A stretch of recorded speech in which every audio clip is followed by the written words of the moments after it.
et politiques qui peuvent peut-être parfois faire le jeu de la CGT ou autres, parce qu'ils sont pas sérieux sur le nucléaire. Les politiques ne sont pas très sérieux sur le nucléaire parce qu'il y a une commission d'enquête qui se réunit depuis l'automne et qui vise à établir les raisons de la perte de souveraineté d'indépendance énergétique de la France.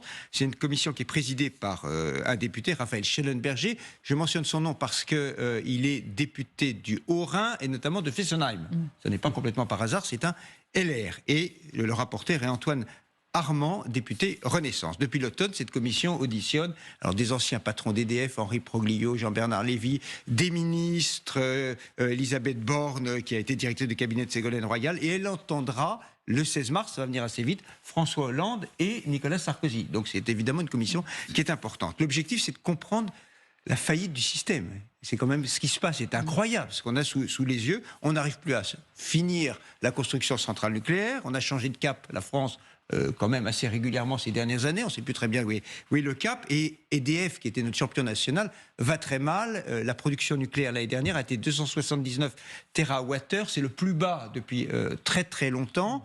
Et on sait que, alors que la plupart des énergéticiens dans le monde gagnent de l'argent, EDF a perdu quasiment 20 milliards alors qu'elle aurait dû gagner 20 milliards. Donc on est dans une situation un peu compliquée. Bon, tout ça on le sait.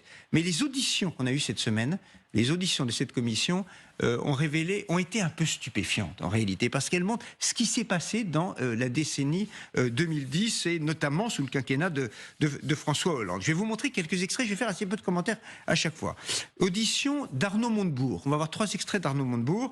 Je rappelle que François Hollande en 2011, juste avant son élection, avait signé un accord électoral avec les Verts et la décision avait été prise de fermer 24 réacteurs nucléaire. La question 24, sur 59. Voilà, sur 58 à l'époque. Et voilà comment Arnaud Montebourg, qui était ministre de l'économie de François Hollande et du redressement productif de 2012 à 2014, mais brouillé depuis avec François Hollande, c'est pour ça qu'il se lâche, voilà ce qu'il dit sur cet accord. Pour moi, c'est un accord de coin de table.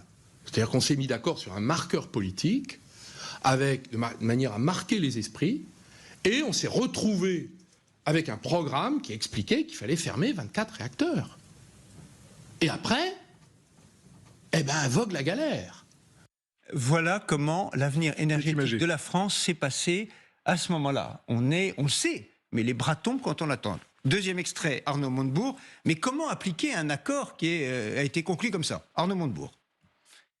D'abord, il y a eu la valse des ministres de l'Environnement et de l'Énergie. 4 ministres en 2 ans et demi. Deuxièmement, aucun d'entre eux ne réussissait à élaborer la loi de transition énergétique. Pour une raison simple, c'est que c'était impossible de la mettre en œuvre. Donc c'était vraiment impossible. Mais alors comment est-ce qu'on a fait, puisque c'était impossible? Donc on a envie de savoir. 3e extrait d'Arnaud Montebourg. On nous demandait de fermer les centrales à charbon, mais on savait que si on fermait des réacteurs nucléaires, il se passerait exactement ce qui s'est passé en Allemagne, c'est qu'ils ont réouvert, ils ont fermé 11 centrales nucléaires, Madame Merkel, et ils en ont réouvert 10 centrales à charbon et au gaz en même temps.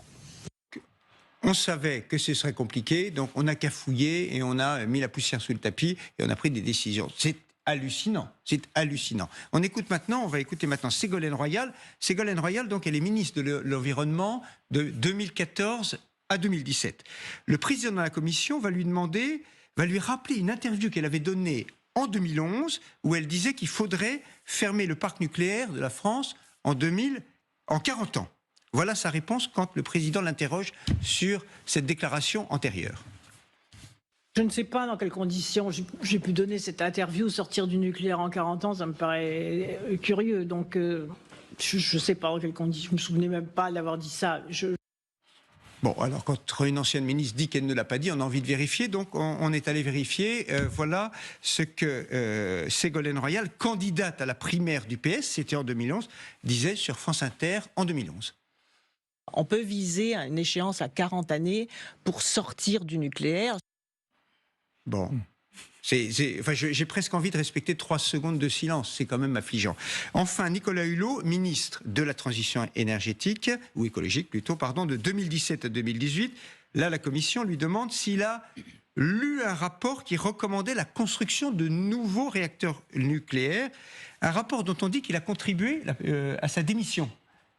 Et c'était le rapport Escata, pour les spécialistes, qui avait fait beaucoup de bruit à l'époque. Nicolas Hulot, est-ce que vous avez lu ce rapport qui était important. Ce rapport, moi, il ne m'est pas parvenu en l'état. Hein ? Si. Alors, comme je voudrais dire la vérité, je ne veux pas me tromper.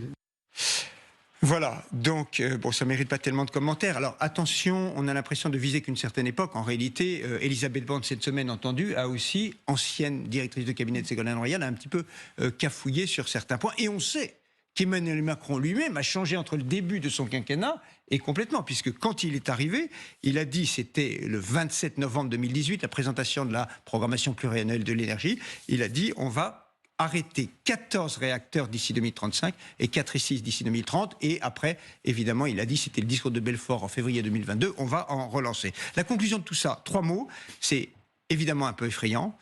On voit que les politiques ont quand même une gestion du temps long qui est assez aléatoire et compliquée, mais on va se rassurer, et pour ne pas jeter la pierre, on va dire 3 choses. 1, les éditorialistes se sont beaucoup trompés aussi, que l'opinion elle-même est assez versatile et que les Allemands ont probablement fait pire. Voilà.